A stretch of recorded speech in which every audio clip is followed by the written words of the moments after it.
have time for this, especially from someone she couldn't name by the sound of their voice. And with that realization, fear washed over her annoyance, and she went still.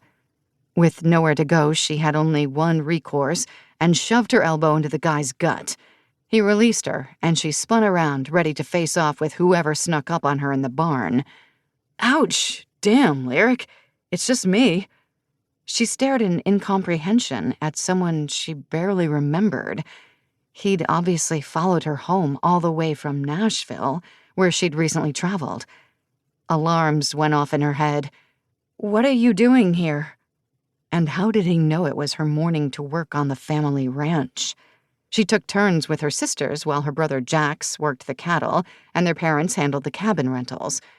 The rest of the time, they worked the Dark Horse dive bar.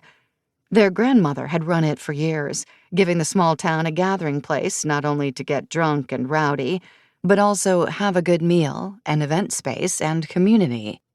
Grandma had left the bar to her and her siblings when she passed 3 years ago. I knew you'd be surprised. He glanced over the stall gate at her horse, Bruin. Damn, he's big. Your name is Rick Rowe, right? They'd met in Nashville at the Whiskey Bent Saloon where she'd gotten a dream New Year's Eve gig, playing with her best friend and co-writer Faith Jordan. Faith lived in Nashville and had landed them the coveted spot to be one of the early openers that night. He smiled, his eyes bright with joy. I knew you'd remember me. We clicked. I couldn't wait to see you again so we could write together, like you said. She remembered him always crowding into her personal space and trying to dominate the conversation. He forced her to focus on him, preventing her from talking to the others around them. They were people Faith had wanted her to meet and mingle with, in hopes that they'd make connections with others in the country music business and sell their songs. Lyric didn't have dreams of being up on stage. She wanted to hear someone else singing her songs on the radio and to a Coliseum crowd. Lots of artists, not just her. She fulfilled her singer fantasy just fine by playing at the bar and posting videos on her YouTube channel. She curated her personal channel and the one she ran for the Dark Horse dive bar. Both did well, but her personal one had gotten her a huge following. If she'd kept at it, she'd hit 1 million followers in a few months. She made some decent revenue off the channel with select advertisers.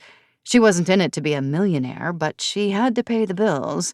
And her little nest egg had burgeoned into an I could buy a house, retire early, and live well territory.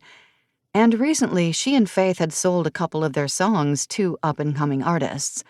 She liked her life, her work, her place, just fine for now. What are you doing here, in Wyoming? How did you find me?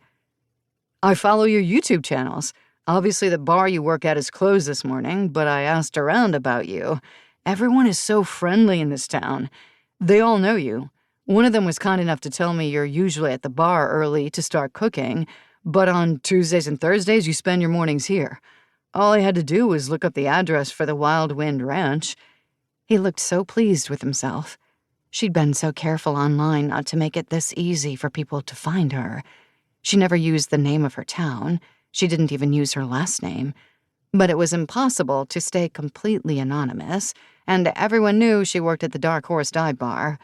Still, she never thought anyone in town would naively send someone out to see her at the ranch. Luckily, it seemed they hadn't given Rick her home address. Not that it would be that hard to find her at the apartment above the bar. Damn, this was not good. She seriously needed to reevaluate her security. She'd had some trouble in the past with overzealous fans leaving messages for her online that crossed the line from supportive and appreciative of her songs and singing to becoming way too personal and possessive. One guy had even made some threats about what he'd like to do to her, thinking she'd be open to his sleazy suggestions. No, not even a little bit. Rick showing up without an invitation or any indication from her that she wanted to see him didn't just cross a line, it scared her a little. So you saw me play last week and you thought you'd just fly from Nashville to Wyoming and show up here, and what? She really was confused and caught off guard by all